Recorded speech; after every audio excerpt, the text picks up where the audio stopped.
एक छोटे से गांव में एक युवक नामक राम रहता था।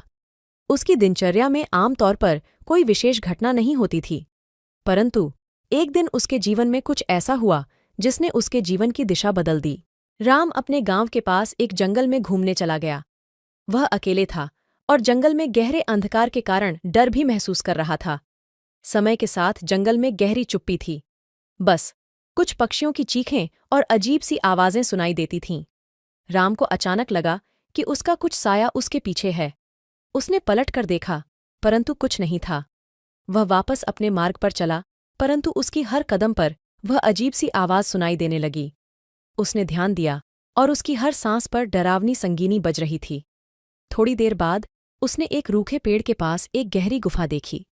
वहां से वह विलक्षण आवाज आ रही थी। राम के मन में एक सवाल उठा, क्या वह गुफा में जाएं? लेकिन किसी भी कीमत पर वह अपनी डर को जीतने का निर्णय लिया और गुफा में प्रवेश किया। गुफा के अंदर थोड़ा और अधिक अंधेरा था। वहां पर उसने अचानक एक रोशनी की टॉर्च देखी। उसने उसे चालू किया और अपने आप को गुफा के अंदर घूमते हुए पाया। पर फिर एक आवाज उसे रोक दी। अरे रुको!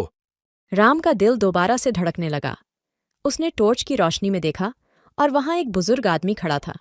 उसने कहा, तुम्हें यहाँ कैसे पता चला? बुजुर्ग ने कहा, मैं एक साथी हूँ जो हर समय तुम्हारे साथ है, परंतु तुम्हें कभी दिखाई नहीं देता। राम ने हैरानी से उसे देखा। लेकिन मैंने तुम्हें कभी नहीं देखा। बुजुर्ग मुस्कुरा दिया। क्योंकि मैं तुम्हें हमेशा तुम्हारे अंदर ही देखता हूँ।